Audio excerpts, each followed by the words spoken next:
नमस्कार, मैं हूँ अजय, सीईओ फाउंडर टेक्निकल नौकरी वाला। दोस्तों, अगर आप इलेक्ट्रीशियन आईटीआई किए हुए हैं, दोस्तों अगर आप इलेक्ट्रॉनिक मैकेनिक्स आईटीआई किए हुए हैं, दोस्तों अगर आप इंस्ट्रूमेंट मैकेनिक्स आईटीआई किए हुए हैं, या फिर दोस्तों डेस्कटॉप पब्लिकेशन से आईटीआई किए हुए हैं और दोस्तों नौकरी की तलाश कर रहे हैं, तो आपके लिए इसरो लाया है खुशखबरी। साल के अंत तक जाते जाते फाइनली इसरो ने वैकेंसी निकाल दिया है, जो कि आईटीआई के इन 4 ट्रेडों वालों के लिए निकाल दिया है। ठीक है, तो दोस्तों ITI electrician, instrument mechanic, desktop publication अथवा इलेक्ट्रॉनिक मैकेनिक से किए हुए हैं, तो आपके लिए यह वीडियो बहुत ही कारगर साबित हो सकता है।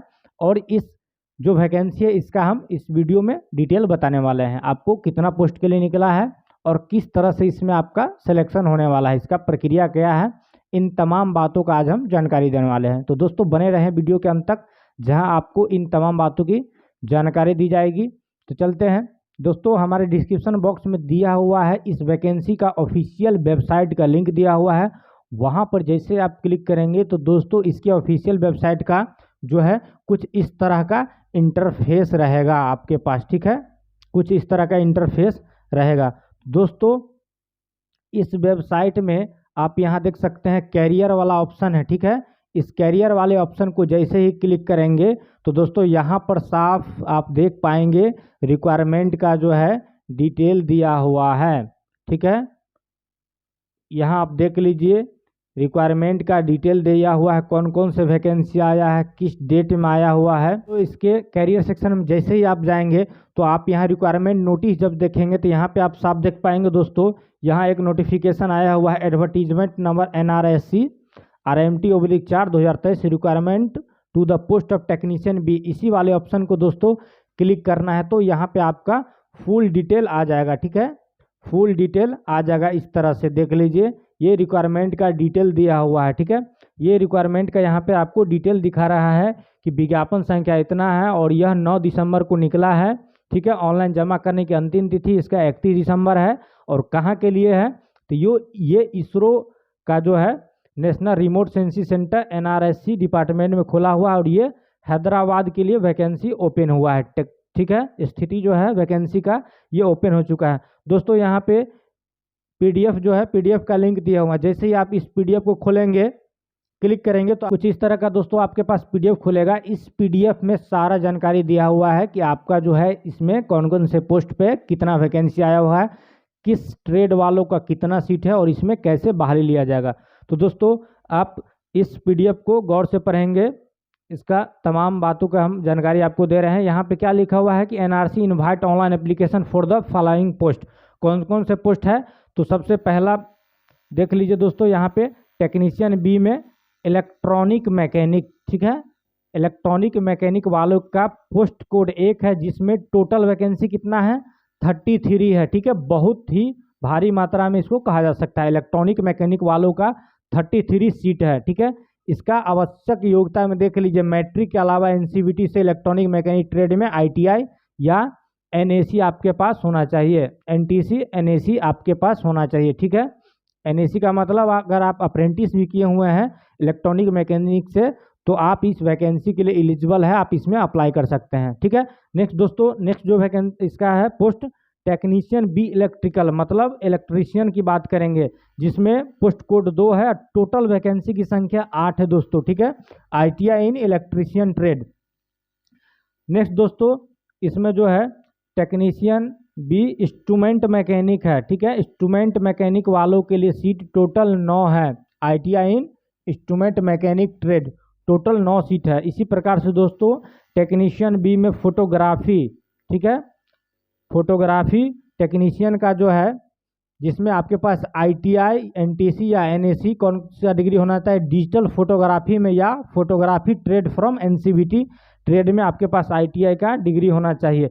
इस तरह से दोस्तों ये चारों पोस्ट और एक और लास्ट पोस्ट है 5वां डेस्कटॉप पब्लिशिंग ऑपरेटर। इसमें दोस्तों आपके पास ITI का certificate desktop publishing operator trade में होना चाहिए। ठीक है, NCVT, ये 5 ट्रेड के लिए वैकेंसी दोस्तों आया हुआ है और इस ट्रेड में टोटल कितना सीट है 2 सीट है। इस तरह से दोस्तों इसरो ने टोटल 54 सीट के लिए यह वैकेंसी ओपन कर दिया है। तो अगर आप इन 5 ट्रेड से रिलेट रखते हैं तो आप इसको जरूर अप्लाई करेंगे। नेक्स्ट दोस्तों हम आपको बताने वाले हैं अप्लाई कैसे होगा और इसका जो है सिलेक्शन प्रोसेस कैसे है। नेक्स्ट दोस्तों हम लोग बात करने वाले हैं यहाँ पे आय और भत्ता के आयु में छूट। ठीक है, तो जैसा कि यहाँ पे साफ दर्शाया हुआ है कि टेक्नीशियन बी में जो है 7th पे के अनुसार आपका लेवल 3 के लिए ज्वाइनिंग किया जाएगा। लेवल 3 में आपको बेसिक सैलरी कितना मिलेगा, 21,700 मिलेगा। ठीक है, से 69,100 तक जाएगा। इसके अलावा आपको TA DA जो भी होता है दोस्तों वो आपको मिलेगा। ठीक है, वर्तमान में यहाँ पर लिखा हुआ वर्तमान में वेतन स्तर के न्यूनतम अनुमानित सकलन परिलब्धि। तो दोस्तों यहाँ पे 31,682 रुपया वर्तमान में जो है बेसिक पे प्लस DA को मिला करके यहाँ पे बन रहा है। इस तरह से आपका सैलरी 31,682 रुपया। अगर आप टेक्नीशियन बी में सेलेक्ट होते हैं तो इतना रुपया आपको मिलेगा। ठीक है, भारत सरकार के आदेशानुसार मकान किराया भत्ता तथा परिवहन भत्ता ये अलग से दिया जाएगा। दोस्तों 31,682 में आपका सैलरी और महंगाई भत्ता जुड़ा हुआ है। ठीक है, इस तरह से इस पोस्ट के लिए दोस्तों 18 से 35 साल के बीच आपका एज होना चाहिए। मिनिमम आयु आपका 18 साल, मैक्सिमम 35 साल। इसके अलावा दोस्तों आयु में छूट के लिए भारत सरकार का जो नियम है उसके अनुसार जैसे कि OBC को 5 साल का छूट मिलता है। ठीक है, 3 साल का, और SC ST को 5 साल का छूट मिलता है, यहाँ लिखा हुआ है। इस तरह से आपको क्या करना पड़ेगा, सर्टिफिकेट प्रस्तुत करना पड़ेगा बनवा के। ठीक है, तो इसका जो है इस PDF के लास्ट में फॉर्मेट दिया हुआ है। अगर आपको उम्र में छूट चाहिए तो उस फॉर्मेट के अनुसार आपको क्या करना पड़ेगा, फॉर्मेट बना के सर्टिफिकेट बना के प्रस्तुत करना पड़ेगा, तो आपको उम्र में छूट के लिए मान्य किया जाएगा। नेक्स्ट दोस्तों इसका आवेदन शुल्क की बात कर रहे हैं तो दोस्तों यहाँ पे आवेदन करने के लिए आपको 100 रुपया चार्ज लग रहा है, लेकिन आपको पेमेंट कितना करना है, 500 रुपया करना है। ठीक है दोस्तों, प्रत्येक कैटेगरी वालों के लिए 500 रुपया भी आपको पेमेंट करना है। जब आप इसके रिटन एग्जाम में शामिल हो जाएंगे तो दोस्तों 400 रुपया आपको रिफंड कर दिया जाएगा। आई होप आप समझ रहे होंगे। आपको 500 रुपया पेमेंट करना है, जब आप एग्जाम में बैठ जाएंगे तो आपको 400 रुपया रिफंड हो जाएगा। ठीक है, इस तरह से आपको चार्ज मात्र 100 रुपया लगेंगे। लेकिन अगर आप एग्जाम में नहीं बैठ पाते हैं, एब्सेंट हो जाते हैं, तो आपको उसमें से 1 भी रुपया वापस नहीं होगा। यही चीज़ इसमें लिखा हुआ है। ठीक है, नेक्स्ट दोस्तों बात करने वाले हम लोग महिलाओं के लिए। महिला SC ST दिव्यांगजन भूतपूर्व सैनिक के लिए 500 भुगतान से छूट है, उन्हें पूरा प्रतिदेय का भुगतान किया जाएगा। ठीक है, उनको क्या होगा, महिला और एक्स सर्विसमैन PWD के लिए क्या होगा, उनको ही 500 रुपया अभी पेमेंट करना है, लेकिन एग्जाम में जैसे ही बैठते हैं तो इनको टोटल 500 रुपया क्या हो जाएगा, वापस कर दिया जाएगा। ठीक है दोस्तों, आपको ऑनलाइन पेमेंट करना है।